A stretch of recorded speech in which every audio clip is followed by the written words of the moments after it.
Bueno, estamos de regreso y nos estamos aquí deprimiendo, yo creo, con los enormes retos que enfrenta el gobierno, pero también la clase política y el país entero por este creciente endeudamiento y los problemas de las finanzas públicas. Jorge, perdón que te interrumpimos, pero tenemos que hacer una pausa. Venga.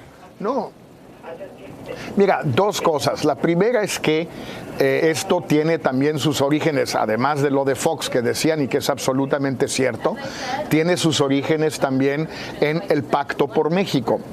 Porque en el Pacto por México, para subir al PRD, abdicó el gobierno de la idea de una reforma fiscal que incluyera una elevación del IVA, salvo en la frontera, que fue muy importante, pero insuficiente, y por tanto de aumentar seriamente los ingresos fiscales del gobierno para crear un sistema de protección universal en el país.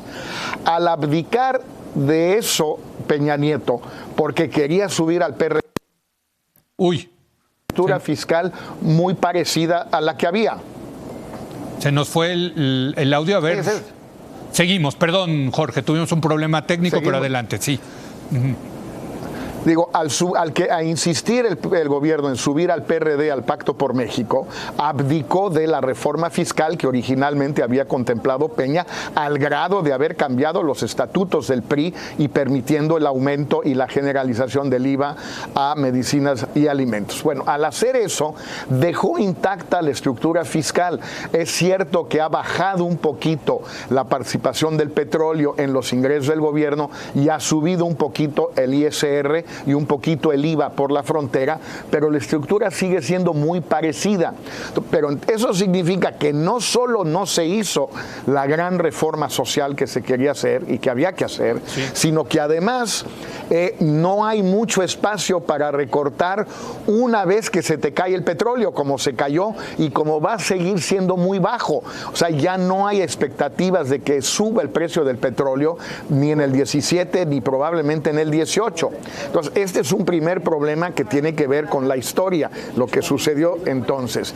Y el otro es que a los gobernadores y a las cosas buenas como prevención y derechos humanos, también hay que sumarle, Héctor, lo que van a pelear los poderes fácticos dentro del gobierno, que es muy difícil decirles que no. Sí.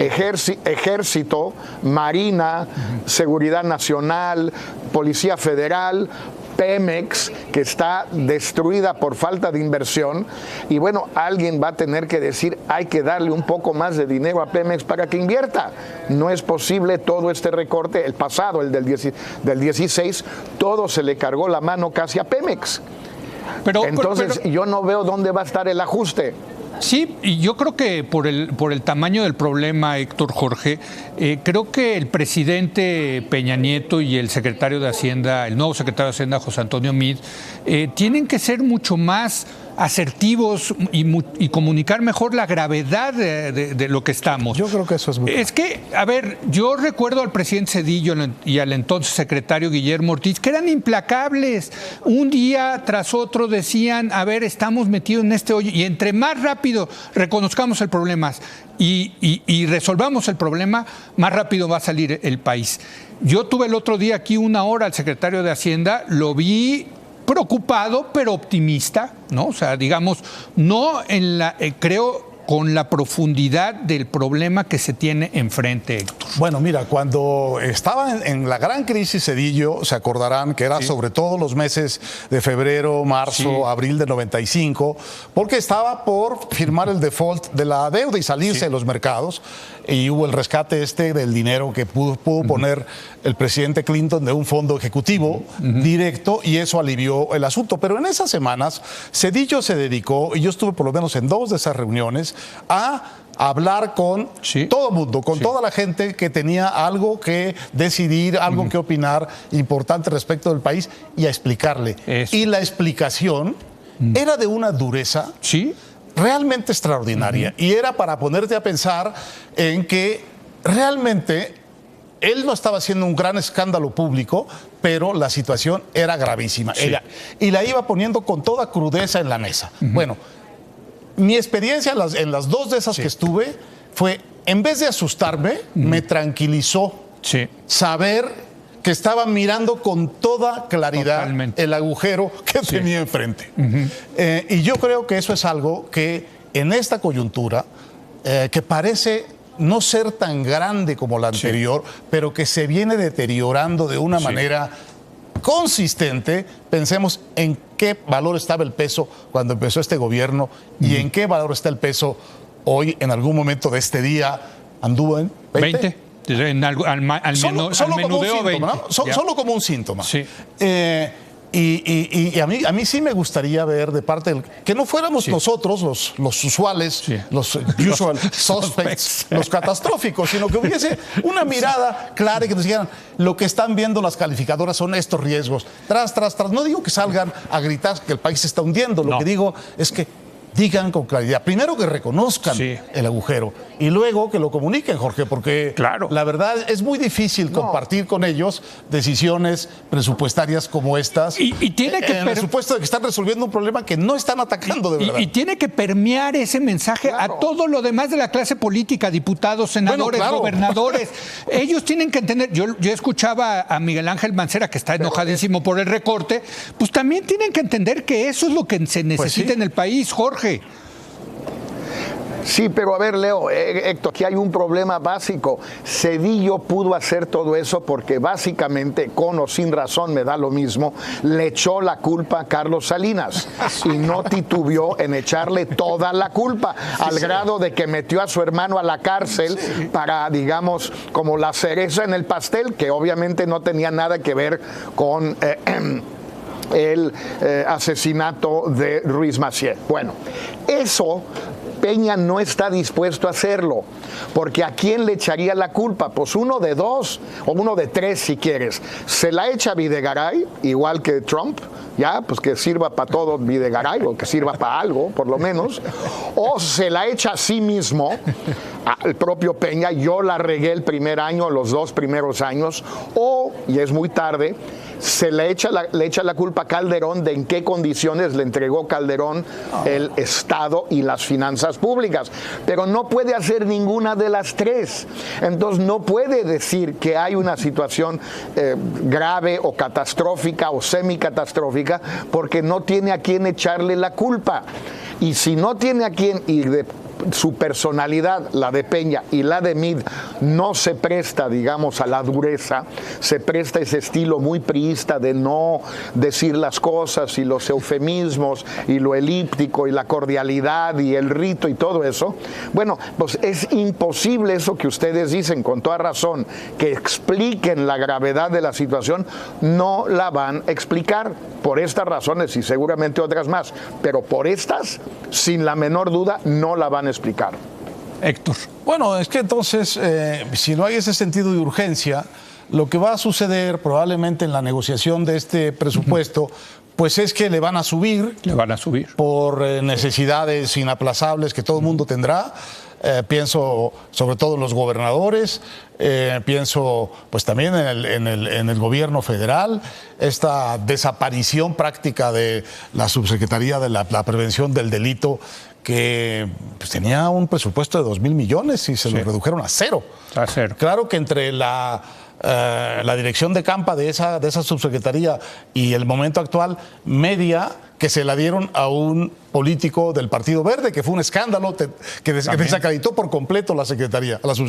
Bueno, y ha subido la violencia desde entonces, por cierto. Ahorita se necesitaría más prevención a la violencia, pero en fin. Y así en cada estado. Yo conozco, por ejemplo, de algunos delegados en los estados a los que le llegan instrucciones absurdas, como por ejemplo, de tus 20 empleados de confianza, debes de dejar nada más 10. ¿Por qué? Porque ese es el recorte que vamos a hacer. Bueno, y no tocan absolutamente nada de los asuntos que están abajo con los sindicalizados. Por ejemplo, una fiesta que se organiza en el estado de Puebla por el sindicato pues creo que de ecología, que vale 60 millones de pesos. Una fiesta para las mamás, para las hermanas, para las hijas, que se dedican a hacer, hacen una fiesta que vale 60 millones de pesos. Bueno, entonces yo sí creo que hay en estos presupuestos muchísimo dinero flojo y muchísimo dinero que se desvía y muchísimo dinero que se pierde sin que haya tampoco vigilancia de esos desvíos y de esas pérdidas. Pero sobre todo me preocupa esto. Lo que viene, que es la elección del 2016, es inevitablemente una temporada de sobregasto y de sobredesvío de recursos. 2018. 2018. Y si no hacen el ajuste este año, sí, el siguiente menos lo van a hacer. Sí. Y entonces sí es posible que el presidente Peña entregue una de las cosas que menos quisiera pensar, que es un país con una crisis económica de la que a él sí le van a poder echar la culpa. Sí. Cuando sea expresidente. Digo, porque lo que tenemos enfrente es... No, bueno, eso sí. Sí, adelante, Jorge. No, es que si así seguimos, pues el próximo presidente va a recibir una economía, pues no digo estancada, pero que esté creciendo al 1,5% cuando mucho, con una deuda como proporción del PIB, de deuda pública bien arriba de 50%, quizás 55 o 57, y con una serie de presiones presupuestales muy grandes. Y súmale además que va a obtener el 27% del voto, no, pues está padre, la verdad, vamos bien. Yo creo que es un panorama muy alentador. Y en efecto, Peña pues no va a poder evitar que le echen la culpa a él. Obviamente sí es López Obrador el que gana, pero aunque ganara el PRI, este tipo de pactos entre Peña y Calderón no se van a volver a ver, han sido muy costosos para todo el mundo, salvo para las dos personas, los individuos en cuestión, nada más, ¿eh? Entonces, yo creo que eso ya no va a resultar y lo que se le entregue al que sigue va a ser realmente muy difícil de manejar. Si además de esto sumamos que este gobierno no tiene ese feeling para lo simbólico que alguien tan imbuido de los ritos mexicanos como Peña, de los ritos priistas como Peña, debería de entender. No, hombre, no el vestido de la primera dama, pero no la cena en Palacio el día de la noche del grito. Algo simbólico un poquito más tangible, que la gente lo entienda, aunque insisto, simbólico, no pinta en el PEF, pero pequeños detalles no los está haciendo. Y eso hace, los partidos tampoco, la clase política tampoco. Bueno, pues eso sigue indignando a la gente y esa indignación va a ir creciendo. A mí me preocupa mucho que la clase política creo que no le ha caído el 20 del agujero que se tiene que tapar. Veo a un PAN que anda con la retórica de bajar los impuestos. Yo no sé cómo puedes bajar los impuestos en este contexto.